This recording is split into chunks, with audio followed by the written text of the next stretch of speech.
Ashley Campbell? I'm Ashley Campbell, but I'm not from Forest and Bird. Oh, Jen so is. it's Ashley Campbell But and Forest. yes, It's a joint submission. Absolutely. And Jen. Welcome, both of you. We've got about 15 minutes. We've got material from you. Over to you. Welcome once again. Okay, thank you. First, I want to thank the committee for coming to Christchurch to hear from the people here about how we want our city to regenerate. I'm here with Jen Miller, Canterbury Conservation Manor from Forest and Bird. Forest and Bird joined the submission because urban biodiversity restoration is one of their priorities, with many of their 70,000 members and supporters actively involved in urban regeneration projects, including around the estuary in Christchurch. The Greater Christchurch Regeneration Bill states it supports the regeneration of Greater Christchurch. While we do not doubt that this is the sincere intention of those drafting the bill, there is a glaring omission in its purposes. The bill fails to prioritise environmental regeneration. Today I'll focus on why that matters to the people of Christchurch, and Jen will explain why it's vital LINZ is instructed to manage the red zone in a way that protects and enhances biodiversity. The people of Christchurch have pretty definite views on what we want for our city. And one of the things we've said consistently in every engagement is that we want a green, environmentally healthy and sustainable city. We have experienced firsthand what happens when a city builds without considering the environment. We don't want to experience that again. If there were no other reason why this bill must prioritise environmental regeneration, that would be enough. But as it is, there are many other reasons why it makes sense to do so, as the environment holds the key to regeneration on so many other levels. Here are just a few examples. In the past 3 years, there's been a 39% increase in adults and a staggering 60% increase in children and adolescents accessing mental health care from Canterbury DHB. That's more than 700 adults and more than 300 children above and beyond pre-quake levels every month. That will be costing the health system and the justice system and the education system a lot of money. Yet in a study published in 2013 in the journal Public Health, Auckland researchers showed that fewer people living within 3 kilometres of a green space need treatment for anxiety and mood disorders such as depression and bipolar disorder. And every 1% increase in green space is associated with 4% less treatment for anxiety and mood disorders. It also showed that green space people can freely access has the most benefit, and large areas of green space give more benefit. Overseas, the Wisconsin population study shows that the links between green space and mental health are significant, sizable, and show up no matter how you measure them. Environmental regeneration is essential to improve Christchurch's dire post-quake mental health issues. Then there's physical health. This month, a global study revealed that New Zealanders are couch potatoes and don't exercise enough. Yet a study done by Drs. Suzanne Valance and Peter Tate of Lincoln University has shown that an eco-park in the Avon River Red Zone would save $50.3 million a year in public health spending as a result of increased exercise. That's $32.7 million saved every year just from people walking through an eco-park. Another $16.1 million saved by people getting on their bikes, and another $1.5 million through increased jogging. Environmental regeneration in the Avon River Red Zone will improve the physical health of Christchurch people. There's another way that environmental regeneration will improve our health and well-being. It's been said that each year 150 people die earlier than they should because of Christchurch's winter air pollution problem. A study published in Urban Forestry and Urban Greening in 2009 showed that trees remove about 300 tonnes of air pollution, including PM10, from Christchurch every year.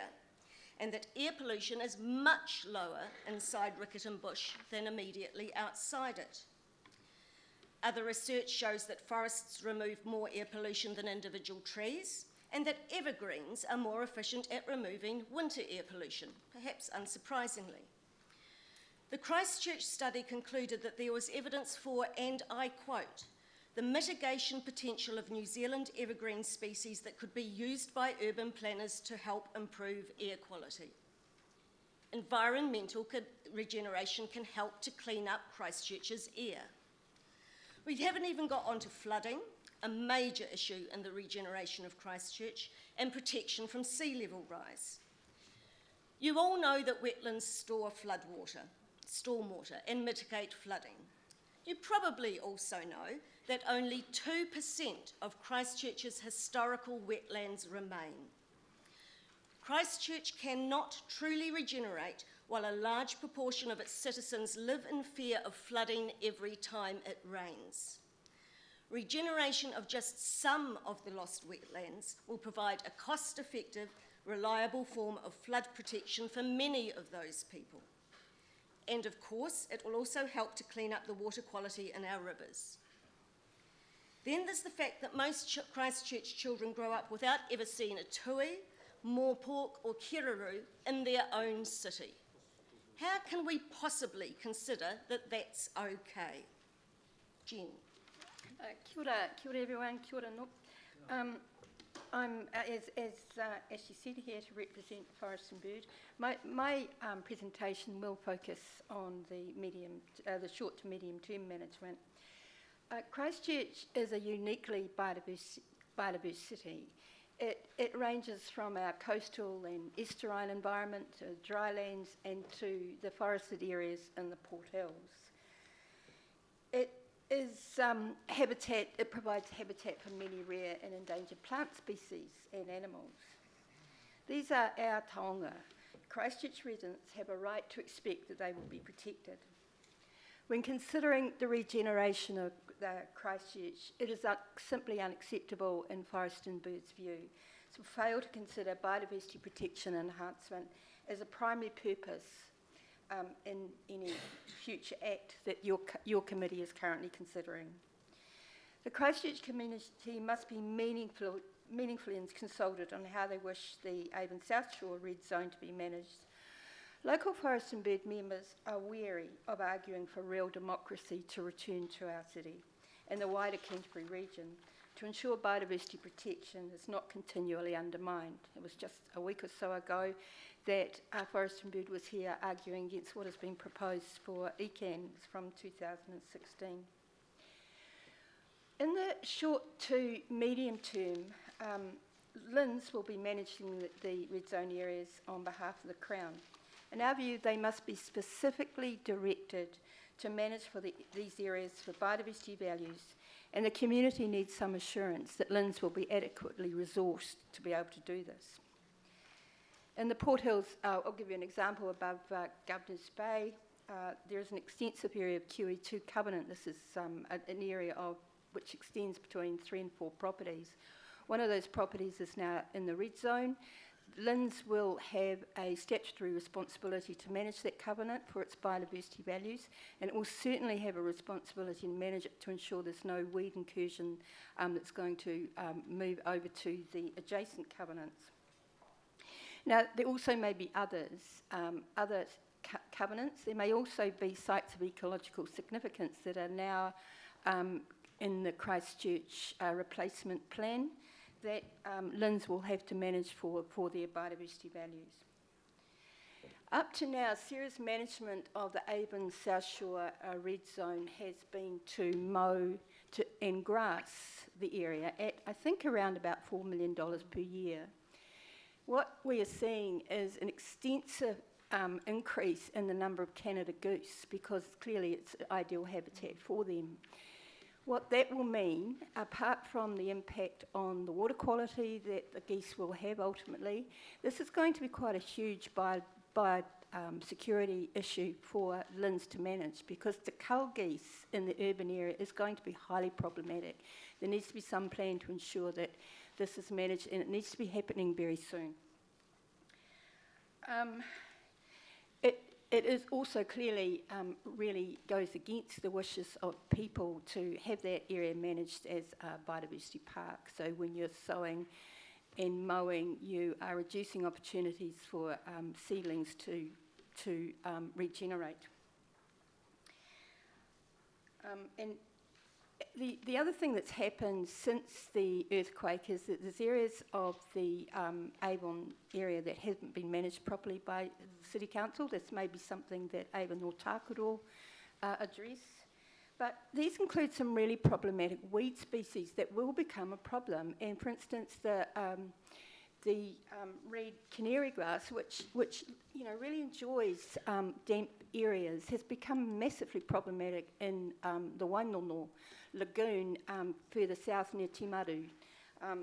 ECAN and the Department of Conservation and volunteers have spent many, many hours, many thousands of dollars, and many years actually, trying to clear that out.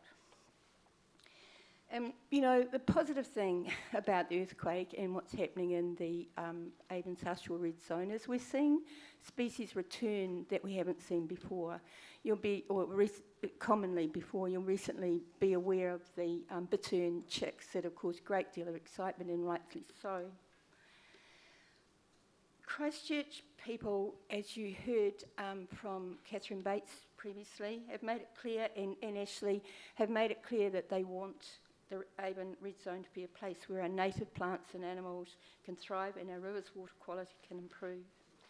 The bill must include in its primary purpose the protection and enhancement of our native plants and animals as part of our city's regeneration, and our people must have the opportunity to have their say about how this will occur. LINZ must be directed to consult with our community on how better to manage the Avon Red Zone and be properly resourced to ensure that biodiversity is enhanced and maintained. Kia ora. Thank you very much, I just Jen. want to make one final point, if I can.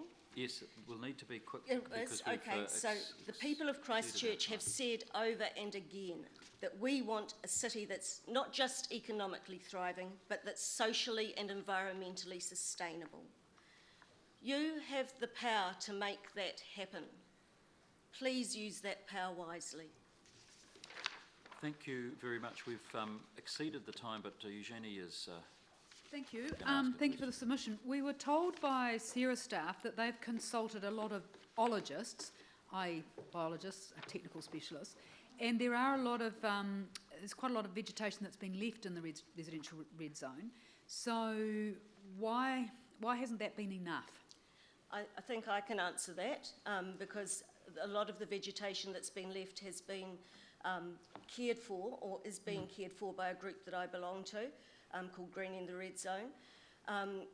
They are small patches, they are discrete patches, and what's been happening outside those patches is actually quite shocking. There's one example that I can think of where on the corner of River Road and Glade Ave, there was significant natural regeneration of Ko-Fi, Pittosporum,